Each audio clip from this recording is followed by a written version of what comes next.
মহিলারা টয়লেটে প্রবেশের সময় মাথায় কাপড় দেয়া কি বাধ্যতামূলক? স্বামীকে নামাজের পথে আনতে স্ত্রী হিসেবে আমার করণীয় কি? কত বছর থেকে দায় রাখা উত্তম? দত্তক নেওয়া কন্যা সন্তান কি বাবার সম্পত্তির ভাগ পাবে? আমার বাবা মা হারাম খায়, আমি এই জন্য তাদের সাথে অনেক রাগারাগি করি, এতে কি আমার গুনাহ হবে? মেয়েরা কি লম্বা গেঞ্জি পরে নামাজ পড়তে পারবে? একজন সৎ মানুষ হওয়ার জন্য কোনো দোয়া আছে কিনা? মহিলারা একাকি ফোনে সালাত আদায় করলে কি ইকামত দিতে হবে? আমার বয়স 21 বছর, স্কুল কর্তৃপক্ষ আমার বাবাকে বুঝিয়ে 17 করেছিল, এখন আর বয়স সংশোধন করতে পারছি না, এক্ষেত্রে আমার করণীয় কি? আমার স্বামী রাগ ঝগড়ার সময় আমাকে অনেক অভিশাপ দেন, এগুলো কি কবুল হবে? সফরে নামাজ কখন এবং কিভাবে পড়তে হয় বিস্তারিত বলুন। প্রিয় দর্শক, আমরা যে সমস্ত প্রশ্নগুলো ইতিমধ্যে আমাদের কাছে চলে এসেছে সেগুলোর উত্তর দেওয়ার মাধ্যমে আমাদের আজকের এই পর্ব শুরু করি। আনিকা আক্তার তোমা আপনি লিখেছেন, আমার দ্বিতীয় বিয়ে হয়েছে কিন্তু আমি ইদ্যত পালন করিনি, তবে আমার তালাক হবার 5 মাস আগে আমি বাবার বাড়ি চলে আসি। এই 5 মাসে স্বামীর সাথে কোনো শারীরিক মেলামেশাও হয়নি। আমার প্রশ্ন হলো, আমার দ্বিতীয় বিয়ে সঠিক হয়েছে কিনা? এই বিষয় নিয়ে আমি এবং আমার স্বামী খুবই চিন্তিত। না, আপনার দ্বিতীয় বিয়ে যদি ইদ্যত পালন না হয়ে থাকে, বিয়ে বিশুদ্ধ হয়নি। কারণ স্বামীর সাথে বিচ্ছেদের পর আপনার 3টি মাসিক অতিক্রম হতে হবে বা 3টি মাস অতিক্রম হতে হবে। সেটা যদি না হয় তাহলে সেক্ষেত্রে আপনার ওই ইদ্যতের মধ্যেই যদি আপনি অন্যত্র বিবাহ বসেন তাহলে সেই বিবাহ সম্পূর্ণভাবে বাতিল হবে, আপনার এই বিয়ে বিশুদ্ধ হয়নি। সেক্ষেত্রে এখন আপনারা বিচ্ছিন্ন হয়ে যেতে হবে। প্রয়োজনে নির্দিষ্ট মেয়াদ পার হওয়ার পর আপনারা পুনরায় বিবাহ বন্ধনে আবদ্ধ হতে পারবেন। বিয়ের আগে শারীরিক সম্পর্ক হয়েছে কি হয়নি সেটা এক্ষেত্রে গুরুত্বপূর্ণ নয়। গুরুত্বপূর্ণ হলো যে বিয়ের পর আপনারা পরস্পর থেকে দূরে থেকেছেন কিনা, বিয়ের পর আপনি ইদ্যত পালন করেছেন কিনা, নির্দিষ্ট সময় পার হয়েছে কিনা, এটা হলো গুরুত্বপূর্ণ। বিয়ের আগে এক্ষেত্রে কি হয়েছে না হয়েছে সেটা ইম্পর্টেন্ট, এই ক্ষেত্রে অন্তত না। এরপরে প্রশ্ন করেছেন শাইলা ফারজানা, আপনি লিখেছেন, স্বামীকে নামাজের পথে আনতে স্ত্রী হিসেবে আমার করণীয় কি? স্বামীকে নামাজের পথে আনার জন্য কাউন্সেলিং করবেন, বোঝাবেন। অন্যান্য বড় বড় ওলামা ইকরাম এবং স্কলারদের বক্তব্য, লেখনী, বই পুস্তক, আর্টিকেল, এগুলো তাকে সরবরাহ করবেন, তাকে পড়াবেন এবং যার প্রভাব তার উপরে আছে এরকম ব্যক্তিদেরকে দিয়ে তাকে বোঝাবেন এবং তাদের সান্নিধ্যে, তাদের সংস্রবে নিয়ে যাওয়ার চেষ্টা করবেন এবং সর্বোপরি আল্লাহ তাআলার কাছে আপনি দোয়া অব্যাহত রাখবেন এবং নামাজি এবং ভালো সোসাইটি এবং পরিবেশের মধ্যে তাকে নেওয়ার এবং তাদের সাথে উঠা বসা করার সুযোগ করে দিবেন। এই বিষয়গুলো সাধারণত মানুষকে পরিবর্তন হতে সাহায্য করে। বিলকিস বেগম লিখেছেন, আমরা আসাম থেকে এসে কেরালা রাজ্যে থাকি, এখানে মহিলারা পায়ে মোজা পরে নামাজ আদায় করে, এটা কতটুকু সঠিক? বোন বিলকিস, মেয়েদের জন্য টাকনুর নিচ পর্যন্ত ঢাকা অপরিহার্য। অনেক ওলামা ইকরাম পায়ের উপরি অংশ, পাতার উপরি অংশ ঢাকাকে অপরিহার্য করেছেন এবং বিভিন্ন সাহাবীদের বিভিন্ন আসার থেকে জিনিসটি প্রমাণিত। তো উপরে অংশকে পরিপূর্ণভাবে ঢেকে রাখার মতো এরকম বড় কাপড়ের ভিতরে থাকা কঠিন, এই জন্য অনেকে মোজা পরে ফেলেন। এটা তাদের একান্ত শুধুমাত্র সতর্কতামূলক উদ্যোগ আমরা বলতে পারি। আলাদা করে পায়ের তলার অংশ ঢাকতে হবে সেটা কিন্তু কেউ বলেননি। তবে হ্যাঁ, অনেক ইমামদের মতে বা অনেক সাহাবীদের মতে উপরের যে অংশটা পায়ের, এটাকেও ঢাকতে হবে। তো এটাকে ঢাকতে হলে কাপড় এত লম্বা হতে হবে যে রুকুতে উঠতে বসতেও ওই পায়ের উপরি অংশ যেন প্রদর্শিত না হয়, তার ভিতরে যেন পাও থাকে। তো কেউ যদি মোজা ব্যবহার করেন সতর্কতার জন্য, তার হয়তো এত লম্বা কাপড় নাই, তাহলে পাও ঢাকার জন্য তিনি মোজা পরেছেন, তাহলে সেটা ঠিক আছে। তবে মোজা পরতেই হবে এমনকি লম্বা কাপড় আমার টাকনু ঢাকা থাকলেও এমন কোনো বাধ্যকতা কিন্তু নেই। রাকিব হোসেন আপনি লিখেছেন, কত বছর থেকে দায় রাখা উত্তম? দায় রাখা উত্তম ব্যাপার নয়, যখনই দায় উঠবে প্রথম দায়, তখন থেকে দায় রেখে দিতে হবে। দায় রাখার জন্য কোনো বয়সের সীমারেখা নেই। আল্লাহ তাআলা প্রথম যখন মুখে দায় দিবেন তখন থেকে একজন পুরুষ তার দায়কে রেখে দিবেন। দত্তক নেওয়া কন্যা সন্তান কি বাবার সম্পত্তির ভাগ পাবে? যিনি কারোর কাছে দত্তক হয়ে এসেছেন, তার যে জন্মদাতা বাবা, সেই জন্মদাতা বাবার সম্পদের ভাগ তিনি ঠিকই পাবেন, তবে তাকে যিনি দত্তক এনেছেন তার সম্পদের ভাগ কিন্তু তিনি পাবেন না। হ্যাঁ, যিনি তাকে দত্তক রেখেছেন তিনি যদি তাকে খুশি মনে কোনো কিছু উপহার উপঢৌকন হিসেবে দেন সেটি ভিন্ন বিষয়, কিন্তু যেহেতু তার রক্ত সম্পর্কীয় সন্তান নন, সেজন্য তার কাছ থেকে এখানে সম্পদের কোনো ভাগ তিনি পাবেন না। এরপরে সাকিবুল হাসান সাকিব লিখেছেন, আমার বয়স 21 বছর, স্কুল কর্তৃপক্ষ আমার বাবাকে বুঝিয়ে 17 করেছিল, এখন আর বয়স সংশোধন করতে পারছি না, এক্ষেত্রে আমার করণীয় কি? স্কুল কর্তৃপক্ষ গঠিত কাজ করেছে, যারা নীতি নৈতিকতা শিখাবে সন্তানকে, সন্তানের বাবা মাকে, তারা নিজেরা যখন নীতিহীন হতে শেখায় দুনিয়ার পার সামান্য লোভে, তো সেটা দুর্ভাগ্য ছাড়ার কিছুই নয়। সন্তান হিসাবে আপনার এখানে কোনো ভূমিকা ছিল না বলে আপনার গুনাহ হবে না যদি আপনি আপনার বুঝজ্ঞান না থাকা অবস্থায় এরকম কেউ করে থাকে। আপনার বুঝজ্ঞান থাকা অবস্থায় করলে আপনার কর্তব্য ছিল প্রতিবাদ করা, সেটা করে থাকলে তো আলহামদুলিল্লাহ, না করে থাকলে আপনাকেও তওবা করতে হবে। আর যেহেতু এখন আর পরিবর্তন করা যাচ্ছে না, এখন আল্লাহ সুবহানাহু ওয়া তাআলার কাছে ইস্তেগফার করা ছাড়া কিছু নেই। আশা করা যায় কায়মুল বাক্যে যদি ক্ষমা চাওয়া হয় এবং জীবনে এরকম কাজ করা হবে না, সতর্ক থাকবেন সবাই, এই মর্মে সংকল্প করেন, আশা করা যায় আল্লাহ তাআলা পূর্বে গুনাহ মাফ করে দিবেন। এরপরে পারভেজ হোসেন রোমান আপনি লিখেছেন, একজন সৎ মানুষ হওয়ার জন্য কোনো দোয়া আছে কিনা? সৎ মানুষ হওয়ার জন্য বহু দোয়া আছে। আল্লাহ রাব্বুল আলামিন কোরআনে কারিমেও আমাদেরকে শিক্ষা দিয়েছেন যে আমরা যেন আল্লাহর কাছে মুত্তাকিদের অন্তর্ভুক্ত হওয়ার দোয়া করি।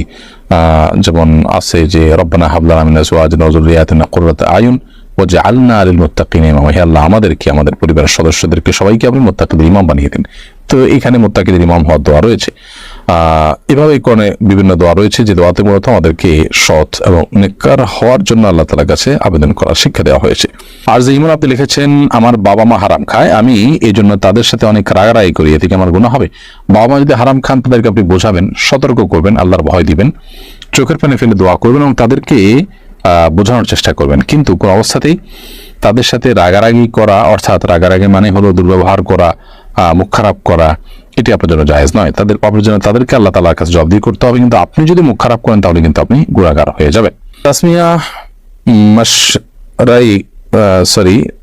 মাশারিক আপনি লিখেছেন, মহিলারা টয়লেটে প্রবেশের সময় মাথায় কাপড় দেওয়া কি বাধ্যতামূলক? টয়লেটে প্রবেশের সময় ওলামায়ে কেরাম মাথায় কাপড় দিয়ে যাওয়াটাকে উত্তম বলেছেন এবং টয়লেট ব্যবহারের শিষ্টাচার বা আদব হিসেবে উল্লেখ করেছেন। এটা নারী পুরুষের জন্য আলাদা কোনো বিধান এখানে নেই, সবার জন্য এটি সমান হারে প্রযোজ্য। তবে কোনো কারণে মাথা খুলে গেলে যে গুনাহ হয়ে যাবে, হারাম হবে, এটা সঠিক নয় এবং নারী পুরুষ সকলের জন্য একই জিনিস এই ক্ষেত্রে প্রযোজ্য। সুমি রামিস আপনি লিখেছেন, সফরের নামাজ কখন এবং কিভাবে পড়তে হয় একটু বিস্তারিত বলুন। আপনি যখন নিজ ঠিকানা, যেখানে আপনি বসবাস করছেন, স্থায়ী হোক অস্থায়ী হোক, ওই ঠিকানার যে শহর এরিয়া আছে সেটি যখন ক্রস করে চলে যাবেন, তখন থেকে নিয়ে 75 থেকে 80 কিলোমিটারের দূরত্বে যাওয়ার যদি নিয়ত করেন তখন মুসাফির গণ্য হবেন এবং আপনার সমাজের এরিয়া ক্রস করার পর থেকে আপনার জন্য কসর প্রযোজ্য হবে। সেক্ষেত্রে জোহর, আসর এবং এশা এগুলো 4 রাকাত জায়গায় ফরজ নামাজ 2 রাকাত পড়বেন, আর বাকিগুলো যা আছে তা সেভাবেই আপনি আদায় করবেন। তো এটা হলো কসর নামাজের বিধান।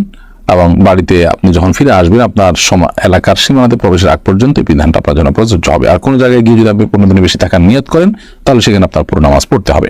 এরপরে ফাবিহা মুনতাহা লিখেছেন, কাউকে পছন্দ হলে কি তাকে আল্লাহর কাছে চাওয়া গুনাহ হবে? নির্দিষ্ট কাউকে আল্লাহর কাছে চাওয়ার চাইতে, আল্লাহ তুমি আমার জন্য উত্তম এবং ভালো জীবন সঙ্গিনী মিলাও, এভাবে দোয়া করাটা অধিকতর উত্তম। কারণ আপনি যাকে পছন্দ করছেন তিনি যে আপনার জন্য কল্যাণকর হবেন আপনি নিশ্চিত নন। এরপর শাহজাহান মিম লিখেছেন, আমি অনেক মাস ধরে নামাজে মনোযোগী হতে পারছি না, নামাজ পড়তে গেলেই অলসতা কাজ করে, কিভাবে মনোযোগী হতে পারি? আপনি প্রথমত কোরআনে কারীমের তেলাওয়াত নিয়মিত করুন এবং সম্ভব হলে করে রুকিয়া করুন।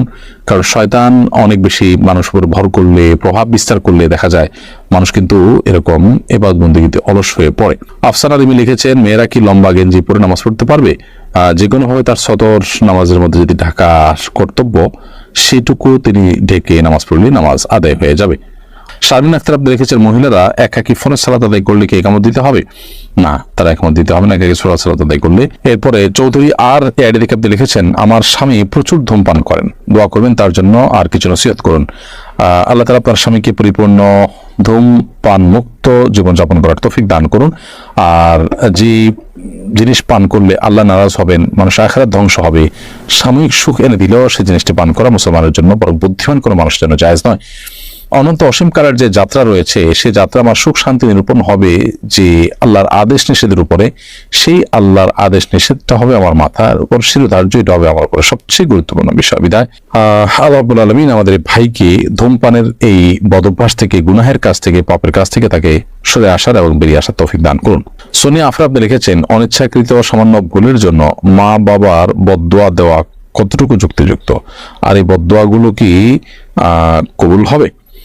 অনিচ্ছাকৃত সামান্য ভুলের কারণে তারা বাড়াবাড়ি করে বদদোয়া দিলে সেটি কবুল হবে না এবং তার কারণে আপনার ক্ষতিও হবে না।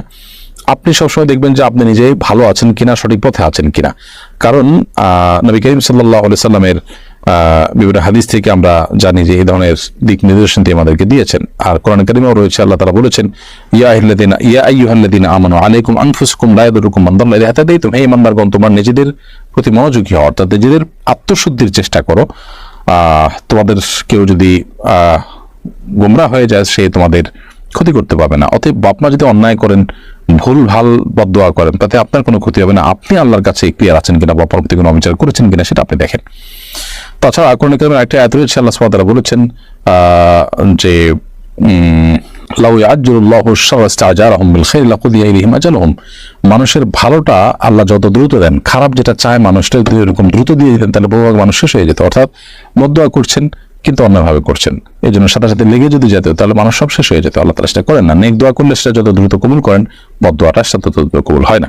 নয়নতারা, এটা থেকে আপনি লিখেছেন, আমার স্বামী রাগ ঝগড়ার সময় আমাকে অনেক অভিশাপ দেন, এগুলো কি কবুল হবে? দেখুন, আপনার স্বামী রাগের সময়, ঝগড়ার সময়, এই জাতীয় সময়গুলোতে যদি আপনাকে অভিশাপ দেয়, একটু আগে যে প্রশ্ন উত্তরটা দিয়েছি আমরা, সেই প্রশ্নের উত্তরের আলোকে অন্যায়ভাবে অভিশাপ দিলে সেটি আপনার পরে লাগবে না। তবে স্বামীকে বোঝানো উচিত, ইমানদার কখনো অভিসম্পাদকারী, গালমন্দকারী এবং অশ্লীল উক্তিকারী হতে পারে না। যদি কেউ করেন, তাহলে সেক্ষেত্রে তার ইমানের দুর্বলতা সেই প্রমাণ। এটি আপনার স্বামীকে বোঝাতে হবে। শেখ আহমেদ হাফিজ আপনি লিখেছেন, যাদের উপর হজ ফরজ, তারা ওমরা করলে কি হজ আদায় হবে? না, ওমরা করলে ওমরা আদায় হবে, হজ আদায় হবে না। হজ ভিন্ন জিনিস, বিধায় হজ ফরজ হলে তাকে হজই করতে হবে। আর রাবিয়া সুলতানা লিখেছেন, মেয়েরা ওযু করার পর চুল আছড়ালে ওযু ভেঙে যায়, এমন একটা ধারণা পেয়েছিলাম ছোটবেলাতে, তবে এ নিয়ে কোনো অথেন্টিক সোর্স পাইনি। এখন বিষয়ে যদি বলতেন। বোন রাবিয়া সুলতানা, এরকম কোনো কথা নেই। ওযু করেছেন, চুল আছড়ালে ওযু ভাঙবে না, বাচ্চাকে দুধ খাওয়ালে ওযু ভাঙবে না, ঘরোয়া কাজ করলে ওযু ভাঙবে না। ওযু ভাঙার যে নির্দিষ্ট কারণগুলো আছে, সেগুলো কোনোটি পাওয়া গেলেই শুধুমাত্র ওযু ভঙ্গ।